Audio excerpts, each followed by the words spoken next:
Pick a spot in your range of motion, in any lift really, that you really struggle in. Take your safety pins and put them exactly at that level and then do some work there.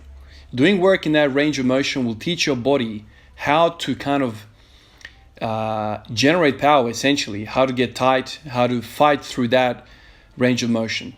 For me, the squat, when I kind of get into the hole and I pop out of the bottom, I always kind of have speed coming out of the bottom for whatever reason. You know, I've said to you guys before that my adductors and my glutes seem to be the strongest part of me. I kind of come out of the hole with some speed, and generally I'm going to fail the lift kind of halfway up. That's where I kind of dump the bar.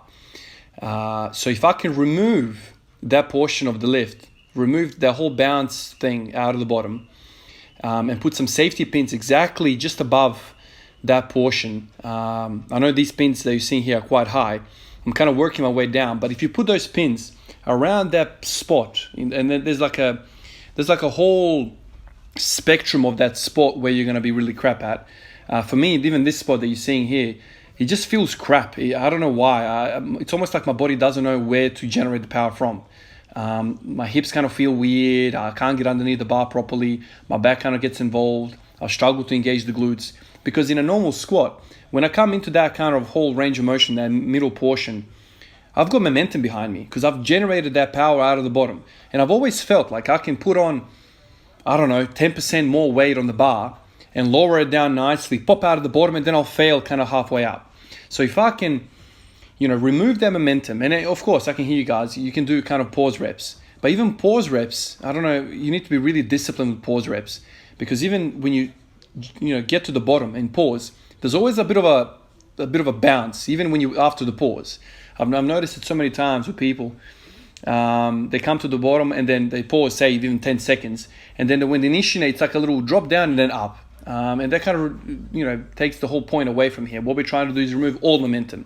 So you rock up to that midway party with no momentum. You're just a single guy trying to generate power from no momentum. So that middle party for me, and there's like a whole range, like I've said. This is the quarter squat. The other day at home, I had the bar even higher than that, and I worked, I think, up to 230 from memory. Today I work up to 220, just a little bit lower. I reckon one pin lower.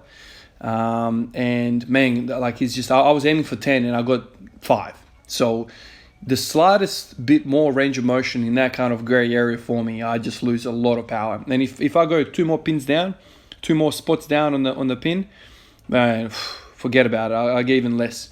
So my focus for today was come in here and really put those pins exactly where I want to learn how to generate power. And then when I go back to the normal squat, which is what I did after this, I felt confidence that, I know how to generate power in that little spot.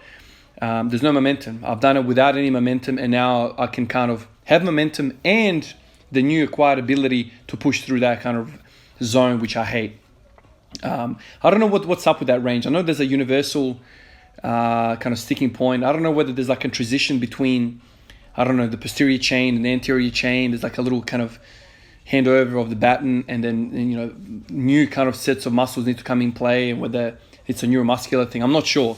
But it really, really sucks for me. Even though I did 220 kilos, I reckon if I go a little bit down, I will just plummet in my strength.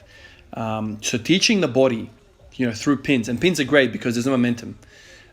Pins are also great, or these pin squats are also great because you are breaking up the concentric and eccentric portions of the lift. And for me, I've always struggled with the idea of quarter squatting and parallel squatting, because I feel like there's a lot of torque in the knee, specifically in the knees, in that point where you are going from eccentric to concentric. There's nothing there other than the knee, right? Whereas if you go ATG, you're kind of resting your hamstrings on your calves, and there's like a bit of a rebound effect. It's not just the knee in a vacuum, if you will.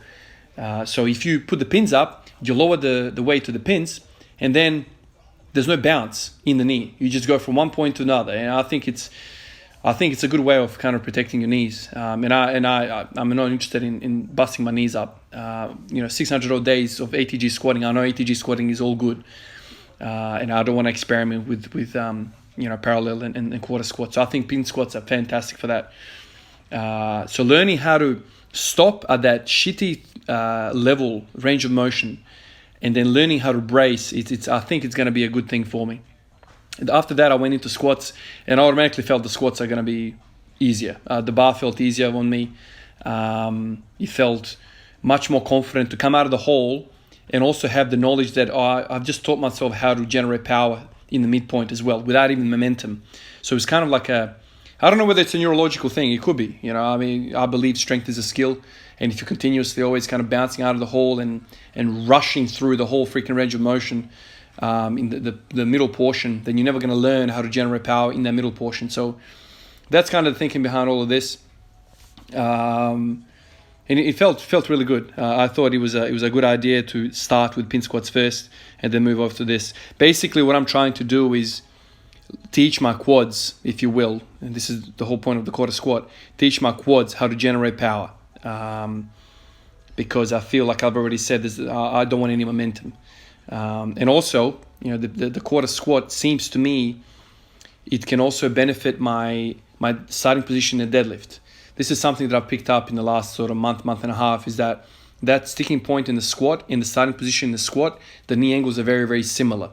So I reckon I've got a weakness there. So there's nothing better than basically working exactly at that point, putting the safety pins and telling my body, all right, you're going to have to learn how to do that. Because, with ATG squats, everyone thinks it's a full range of motion, but that reversal of direction of the weight is basically where you generate most of your power. I spoke about boxing the other day, or yesterday, I think it was. And, boxing is not like throwing a punch. It seems as though you're accelerating all the way, but the majority of the power is generated in the initial kind of like twisting motion of the upper body. It comes from the legs, essentially, which is really weird to think about a punch coming from your legs, but it comes from the core and the legs. Also kicking a ball. You're not generating speed throughout the whole lift. You're generating kind of like in that initial portion. So, teaching yourself how to accelerate at every single different point from like a dead stop is going to teach you how to accelerate throughout. Kind of like I'm just thinking about kettlebells. Kettlebells are also kind of strange because you're like, if you're thinking about the swing, the kettlebell swing, you're kind of generating power in that kind of first portion, kind of when your hips are flexed, and then you kind of generate that glute contraction, and then you kind of follow through.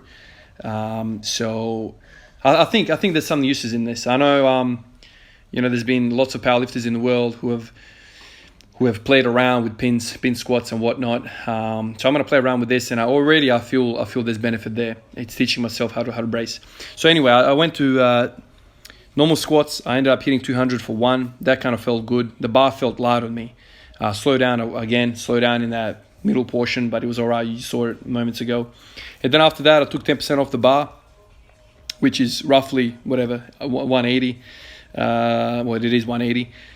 So I did 180 for 3 sets of doubles. So 3 doubles, which is I'm very happy about. Usually I hit 160 for several doubles. Today I ended up hitting 180 for a double, which is usually my training max. So it felt really good today. There's some kick-ass music playing as well, and I've spoken about the effects of gym and music and people and whatnot on your lifts. So anyway, I mean I don't rev up my adrenal glands all that often, so this was going to happen. I expected I was going to hit 200 today. After I did the squats, I moved up to deadlifts. And deadlifts, man, my back was fried after doing the pin squats and the squats. I thought I'd just do some deads just to practice the motion. I ended up trying 245 kilos, which would have been a 5 kilo PR. I got it off the ground, nudged it off the ground, but ultimately my lower back was fried from the previous 2 squat movements. I felt the lower back kind of round a little bit, and I just dropped it right away. I didn't want to grind anything today, which kind of got me thinking. I probably would have got it if I just went straight to deadlifting. 245, got it off the ground. I couldn't finish it, but I feel like there's improvement there. And it's interesting. Once again, I've said it a few times in the past. Man, my deadlift is going up because of squats. Honestly, like, if I can work on this starting position of mine, I'm kind of focusing on the quads again. I'm focusing on the leg extensions. I'm focusing on these spin squats, which is all about quads. If I can generate some damn speed off the ground, I reckon a PI is in the horizon. The 240 kilo PR, which is current right now, I got it after a whole bunch of leg extensions. Some of you guys might be different. Some of you guys might be awesome from the ground and then you kind of stop kind of around the knee. For you, I would just say do some more squats because that's exactly where I'm kind of all right at. If the bar gets to kind of the knee level, I feel like I can finish it. It's that off the ground to the mid shin to the knee kind of area. That's where I kind of struggle.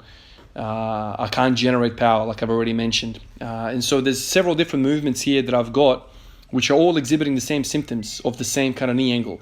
So if I can do these pin squats, do these leg extensions and focus on that, it makes sense that it's going to be beneficial for me.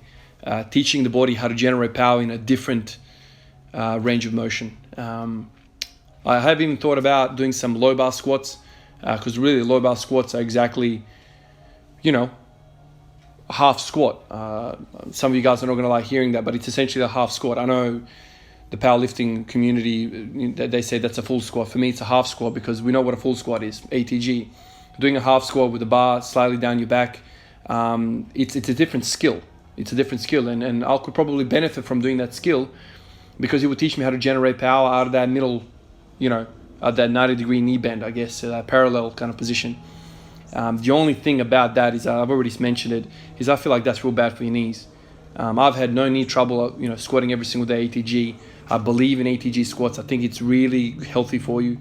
But generating that eccentric, concentric reversal, generating power at that position, all I see is it's all on the knee. There's no other structure touching any other structure, like hamstrings and calves touching an ATG squat. So I feel like that's what's keeping me back away from that. So I'm kind of going to flirt around with pin squats just to break those two phases, the eccentric, concentric, just so I feel a little bit more safety when I do that. But it's interesting, generating a quarter squat power, generating parallel squat, generating an ATG squat. It's all kind of different skills. So I wonder if I'd start playing around with these different pin heights, it will benefit me. I know, Paul Anderson, the guy from back in the day. I don't even know what age he lived in, 40s, 50s, 60s. I don't know where exactly he was, but he basically was squatting these barrels. 245 he is coming up. Just pay attention to how I break the bar, and I don't know whether you see it from this angle, but I definitely felt rounding. And I know a lot of guys would say just freaking keep pushing. Your back is made to round a little bit. I hear, but like I don't want to do that. Not in training. If I was in a powerlifting meet and I get something on the bar, I get it. But after all these squats, I didn't want to do that. So check it out. This is 245. Maybe I could have finished it. Let's have a look. Yeah.